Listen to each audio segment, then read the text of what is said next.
कार्तिक मास की। आज कार्तिक मास के 28 कथा।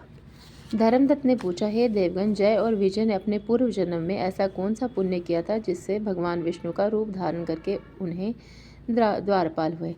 गणों ने कहा, प्राचीन काल में त्रिनबिंदु की पुत्री देवहूति से कदर्म ऋषि द्वारा केवल देखने मात्र से ही 2 सुंदर बालक उत्पन्न हुए। उनमें से बड़े का नाम जय और छोटे का नाम अजय हुआ। बाद में देवहूति के गर्भ से कपिल देव जी का भी जन्म हुए।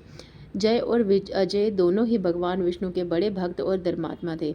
दोनों ही नित्य प्रति अष्टाक्षर मंत्र का जाप करते थे और भगवान विष्णु का व्रत करते थे। भगवान भी इन दोनों भाइयों पर अत्यंत प्रसन्न थे और नित्य पूजा के समय इनको दर्शन दिया करते थे। एक समय राजा के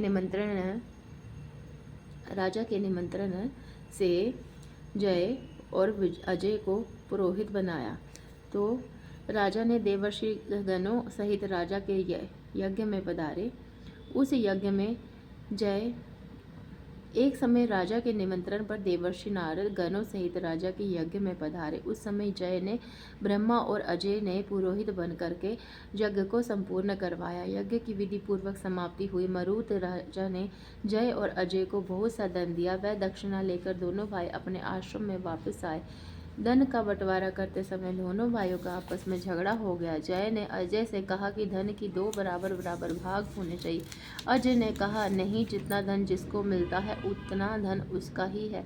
तब जय ने क्रोध में भरकर अजय को श्राप दिया, तुम धन लेकर के नहीं देना चाहते हो, इसलिए तुम ग्राह हो जाओ। अजय ने जय का दिया हुआ श्राप स्वीकार कर लिया और जय को श्राप दिया, तू अभिमानी है, इसलिए तू हाथी हो जा। और जब नियम पूर्वक दोनों की पूजा के समय भगवान उनको दर्शन देने के लिए आए तो दोनों ने भगवान के श्राप से मोचन का उपाय पूछा। तो प्रभु जी ने कहा, हे देव, हम दोनों उन्होंने प्रभु से कहा, हे देव, हम दोनों आपके भक्त हैं, मगर हम हाथी की योनि में कैसे होंगे? कृपा सागर श्राप से हमारा उद्धार कीजिए। भगवान विष्णु ने कहा, मेरे भक्तों की वाणी भी कभी असत्य नहीं होती, यमराज भी इसको अन्यथा नहीं कर सकते। पूर्व काल में मुझे भक्त राज प्रहलाद के कहने पर स्तंभ से प्रकट होना पड़ा था और राजा अम्बरीक्ष के कहने पर 10 अवतार लेने पड़े थे। अतएव तुम दोनों अपने श्रापों को भोग करके फिर मेरे लोक को प्राप्त होवोगे। इतना कहकर भगवान विष्णु अंतर्ध्यान हो गए। गणों ने कहा, तब वह दोनों गंडकी नदी के किनारे पर मगर और हाथी हुए।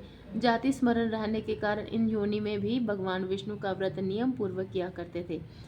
एक दिन कार्तिक की पूर्णमासी को वह हाथी स्नान के लिए गंडकी नदी में गया।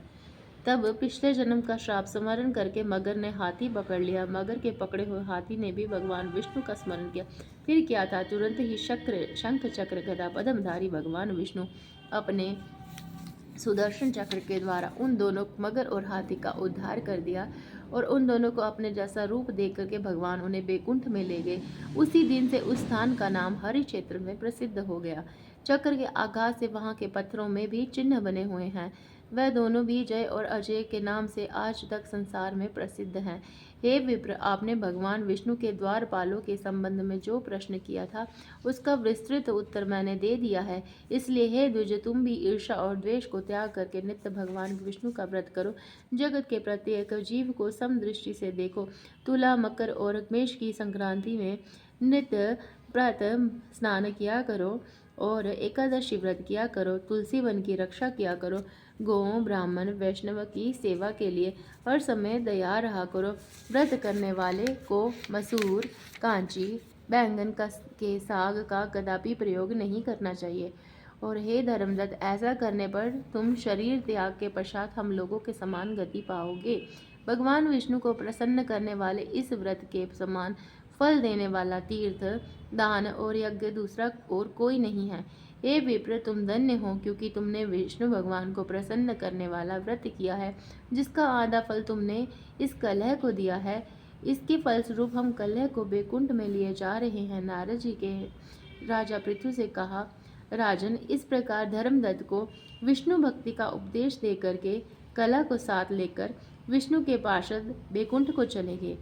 धर्मदत्त भी उसके आदेश के अनुसार भगवान विष्णु के व्रत में तल्लीन हो गया और फिर जब उसका देहांत हुआ तो उसने अपनी दोनों स्त्रियों के साथ भगवान विष्णु के लोक को गया। हे राजन, जो कोई भी प्राचीन काल के इस इतिहास को सुनता है और सुनाता है वह अंत में विष्णु लोक को प्राप्त करता है। जय हो कार्तिक मास की। कार्तिक मास का 28वां अध्याय समाप्त।